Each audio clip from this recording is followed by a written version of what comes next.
Yeah, obviously a tricky wicket at times. I think, they had a bowling attack that is really, really good at exploiting those conditions. Guys that hit the seam get a little bit of bounce, and the ball sort of never really stopped moving around in that first innings, and potentially ended up, 10 or 15 under par, and then Mitch Marsh obviously came out and played a blinder, and obviously know what a quality player he is, and anytime someone gets 100, and I think the next top scorer is in the teens, I think it's obviously a pretty impressive performance. So disappointing overall, but probably just a little bit. They were just a little bit better in all the areas, I think.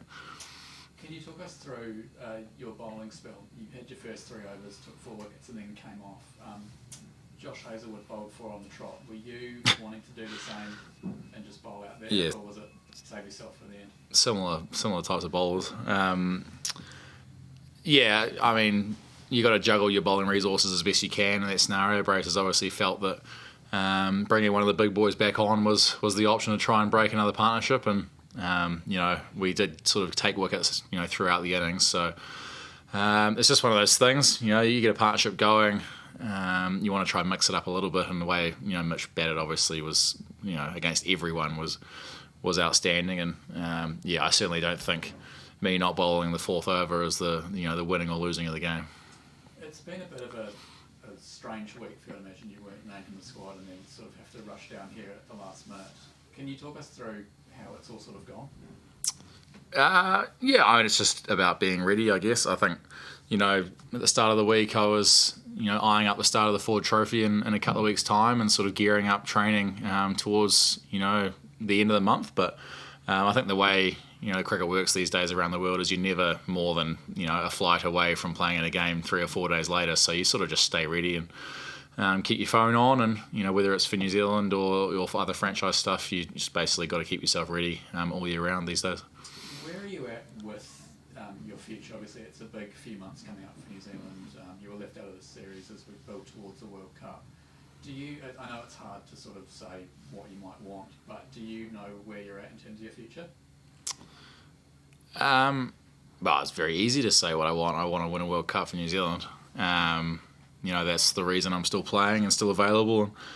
That's a very, very clear goal of mine. What happens with selection and team makeup and all that kind of thing, in the 6 months leading up to that tournament is always, up to powers above me. But I'll just stay ready. And, if I'm in squads or not leading up to tournaments, then I'll just take that in stride and try and be, I suppose, provide performance as best I can, when I am selected in those teams. Jimmy, where were you when the call came on Monday? Was it Monday or Tuesday? It was kind of a progressive thing. Mitch sort of texted me and sort of gave me a heads up that, Rutchin had obviously had his injury, and that just be ready. I was actually up at Tiara playing golf in the morning when he first messaged me, and then Rob called me. I was back down in Auckland and sort of ready to go. So, a few roadworks on the way down State Highway 1, so it took me about 3 hours to get down, but nothing compared to some of the trips you do around the world to get to different places. Yeah, Mitch Marsh was just in here. He said you were playing golf with him last week? Yep. Managed to get him onto Titirangi up in Auckland in between the rain showers. So, obviously helped him get his swing looking pretty good for tonight. But, all the guys love having a hit of golf around the world when times are available. And I think those boys went up to TRI as well for a few days before the tour started. So, obviously helped them on the field a little bit. It sort of felt like you came into the side yesterday. Part of that was probably looking for the team to have a 6th bowling option. The thing that sort of keeps bringing you back, keeps putting you in the frame, I think, is that, there hasn't been another seam bowling all-rounder sort of come through potentially. What do you make of that sort of art of being a seam bowling all-rounder, and what that means for you in terms of still having plenty to offer?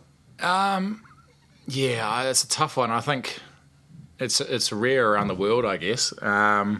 I think especially in T20 cricket, it's just a really, really difficult role to nail, I guess. You're coming in at times of the game, you might be 4 down for not many and have to consolidate, or, often you're coming in the 19th or 20th over and having a slog straight away. So I think you can go through periods of time where you sort of don't contribute for a little bit. But, I think it's one of those things, I've played a lot of games now, 300 and something games. So I'm sort of well experienced in the I suppose, the failure side of the role. And I think probably the most important thing is just being able to put those bad performances behind you quickly and sort of have faith that you're doing the right things and that those performances will be around the corner.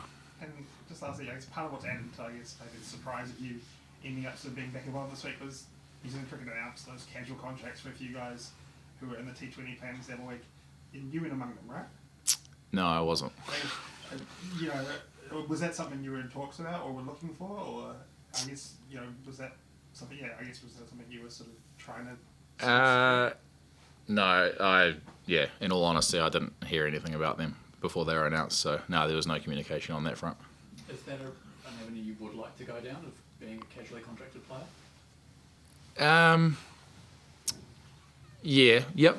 I mean, I'm still committed to playing for New Zealand. So, what that means from a technical contractual standpoint is probably above my pay grade. But, I think, first and foremost, it's about, I suppose, becoming a desired selection in the team for the World Cup coming up.